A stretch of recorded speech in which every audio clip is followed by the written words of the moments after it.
কথায় আছে যারা দেখতে নারী তার চলন বাঁকা। অর্থাৎ আমি যাকে দেখতে পারি না সে যদি ভালো করে হাঁটে আমার কাছে বাঁকাই মনে হয়। তো এই হিন্দু সমাজের মধ্যে কিছু তথাকথিত নামধারী হিন্দু আছে, তথাকথিত নামধারী ধার্মিক আছে, যারা অন্যদের দোষ খুঁজে বেড়ায়। ইসকন এই করেছে, ইসকন ওই করেছে, ইসকনের কার্যাবলী এই সেই ইত্যাদি সবসময়ের জন্য। নিজেরা তো নিজেদের জায়গা থেকে কিছু করতে পারে না, অন্যের কোনো কিছু দেখলেই তাদের জ্বলে পুড়ে ছাই হয়ে যায়।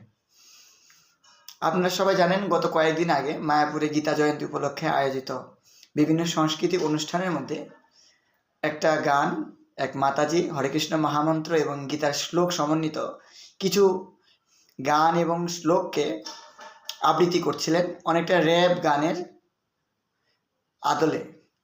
এই বিষয়টা নিয়ে সোশ্যাল মিডিয়াতে তথাকথিত কিছু বকধার্মিক তথাকথিত কিছু ব্যক্তি আছে, তারা সমালোচনা করছে, নিন্দা করছে এবং ইসকনের বদনাম করছে। তো আমি এই সম্পর্কে একটু ব্যাখ্যা প্রদান করতে চাই, বা আমার যেটা অভিজ্ঞতা আসে একটুখানি বলতে চাই। প্রথমে আমরা গানটা একটু শুনে আসবো, কি বলা, কি গিয়েছেন মাতাজি। Krishna, Krishna Krishna, Hare Hare, Hare Rama, Rama Rama, Hare Hare. Anand Sima Nai, Nirananda Duri Jai. Anand Sima Nai, Nirananda Duri Jai. Golakera, Premadana, Hare Nama Sankirtana. Golakera, Premadana, Hare Nama. Dehino Svinyata Dehe, Komaram Yavanam Jara. Tata Dehantara Prapte, Tira Satrana Mukhyati. Yada Yada Hi Dharmasya, Vani Bhavati Bharata. Abhyutanam Dharmasya, Tadatmanam Shudavyaham. Dharma Karma Chamedivya, Evam Yomiti Tattvatah. Tatta Deham Punarjanma, Naiti Mame Visarjana. Sarva Dharma Parityaksha, Mamekam Sharanam Vraja. Aham Tvam Sarva Papebhyo, Mokshishyami Ma Suchaha. আমরা যেটা দেখতে পেলাম যে মাতাজি শ্রীমদ্ ভগবদ গীতার কিছু গুরুত্বপূর্ণ শ্লোক এবং শ্রীমদ্ হরে কৃষ্ণ মহামন্ত্রকে তিনি একটু অনেকটা র্যাপ গানের আদলে বা ডিজে গানের আদল করে তিনি গাওয়ার চেষ্টা করছেন। আসলে এই যে বিষয়টা আমরা লক্ষ্য করছি, এটার কারণটা কি? এইটার মূল কারণ হচ্ছে ইসকন একটি আন্তর্জাতিক সংস্থা, তাদের সারা পৃথিবীর প্রচার কার্যক্রম রয়েছে, কিন্তু তাদের প্রচার কার্যক্রম তারা ওই জায়গা বা ওই অঞ্চল, যে অঞ্চলে তারা প্রচার করছে সেই অঞ্চলের পরিবেশ, সেই অঞ্চলের ভূপ্রকৃতি, সেখানের মানুষের মানসিকতা সমস্ত কিছুর উপর নির্ভর করে তাদের অনুকূলে প্রচার করার চেষ্টা করে। আসলে মায়াপুরে যে গীতা জয়ন্তী ফেস্টিভ্যালটা হচ্ছিল, এটা অনেক দিন ধরে, অনেক দিন ব্যাপী অনুষ্ঠান। সেখানে এক এক দিন এক এক দেশের প্রতিনিধিরা, প্রচারকরা সেখানে তাদের সংস্কৃতিকে তুলে ধরে বৈদিক শাস্ত্রের শিক্ষা বা বিভিন্ন কিছুর সাথে সম্পৃক্ততা করার চেষ্টা করে। এটা এমন কোনো প্রচার নয় বা কিছু নয়, এটা জাস্ট সেই অস্ট্রেলিয়ার যে ভক্তরা সেখানে উপস্থিত ছিল সেই ভক্তদের উদ্দেশ্যে সেইখানের সংস্কৃতি, সেখানে যে ধরনের গান চলে সেই আদলে তিনি ভজন করছিলেন এবং খুব সুন্দর করে গীতার শ্লোক, মানে এটা অনেক চমৎকার করে তিনি আবৃত্তি করছিলেন। এখানে আমি ভুলের কিছু বা দোষের কিছু দেখছি না।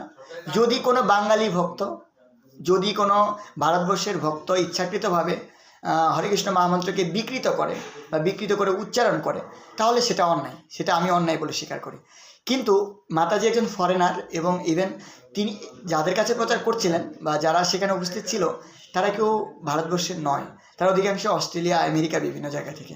তো তাদেরকে যে কোনোভাবে হোক তাদের মধ্যে কৃষ্ণ ভাবনামৃতটাকে সংযুক্ত করা। শাস্ত্রে বলা হয়েছে যেন তেন প্রকারেণ, যে কোনোভাবে হোক মানুষকে কৃষ্ণ ভাবনা ভাবিত করা। এবং মনুসংহিতাতেও বলা হয়েছে যে স্থান, কাল, পাত্র বিবেচনা করে রাজা যেন দণ্ডবিধান এবং অন্যান্য সিদ্ধান্ত গ্রহণ করে। ঠিক তেমনি যারা প্রচারক, যারা প্রচার করছেন তারাও এটা বিবেচনা করে।